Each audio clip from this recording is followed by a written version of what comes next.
Doctor BR Ambedkar 134వ జయంతి వేడుకల్లో పాల్గొన్న జిల్లా అధ్యక్షులు చిర్ల జగ్గిరెడ్డి.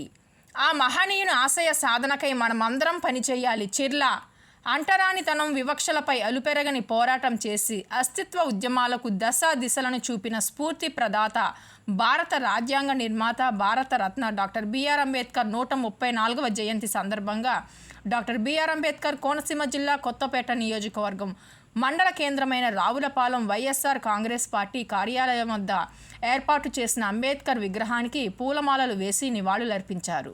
అనంతరం అక్కడ నుంచి కొత్తపేట మండలం బండారుపేట గ్రామంలో డాక్టర్ బిఆర్ అంబేద్కర్ విగ్రహానికి పూలమాలలు వేసి నివాళులర్పించారు. అనంతరం బండారిపేట గ్రామంలో చదువుకుంటున్న విద్యార్థులకు, చిన్నారులకు పుస్తకాలు మరియు చాక్లెట్లు పంపిణీ చేశారు. ఈ కార్యక్రమంలో ముఖ్య నాయకులు, కార్యకర్తలు, చిర్ల అభిమానులు పాల్గొన్నారు.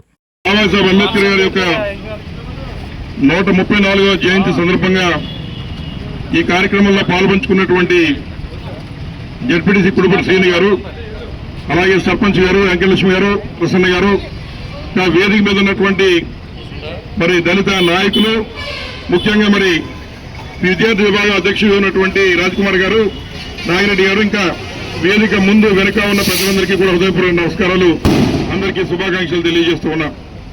మనందరికీ తెలుసు, మరి డాక్టర్ బాబాసాహెబ్ అంబేద్కర్ గారు అణగారిన వర్గాల కోసం, మనందరి కోసం మరి ఏదైతే ఆనాడు ఆయన బోధించు, సమీకరించు, పోరాడేటువంటి సూక్తులు ఏవైతే ఇచ్చారో నేటికి కూడా అదే యువతకు కానీ మనకు కానీ ఆదర్శమని చెప్పి సందర్భంగా మీ అందరికీ మనవి చేస్తున్నాం. మరి నలుకోణంలో మరి విగ్రహాలు ప్రతిష్ఠించుకోవడమే కాదు, ఆయన యొక్క సూక్తులను కూడా మన ఆచరణ సాధ్యం చేయాలని చెప్పి సందర్భంగా మీ అందరినీ కోరుతూ ఉన్నా. మరి అలాగే ఏదైతే వాస్తవంగా మరి అంబేద్కర్ గారు అంటే కేవలం దళితులకే పరిమితమైన వ్యక్తి కాదు, ఈ భారతదేశంలో ఉన్న ప్రతి ఒక్కరికి కూడా ఆయన దేవుడు అని చెప్పి సందర్భంగా మీ అందరికీ మనవి చేస్తూ ఉన్నా. మరి ఎందుకు తెలియజేస్తూ ఉన్నామంటే ప్రస్తుత రోజుల్లో కేవలం దళితులకు మాత్రమే పరిమితం చేస్తూ ఉన్నారు.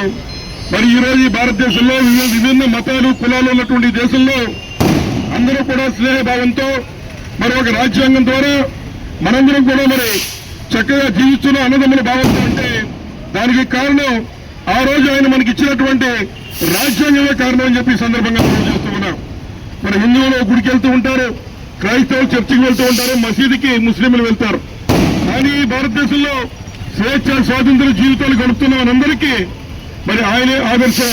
కాబట్టి ప్రతి ఒక్కరు కూడా వెళ్ళాల్సినటువంటిది డాక్టర్ బాబాసాహెబ్ అంబేద్కర్ గారి యొక్క మరి గుడికి అని చెప్పి సందర్భంగా మీ అందరికీ కూడా మనవి చేస్తూ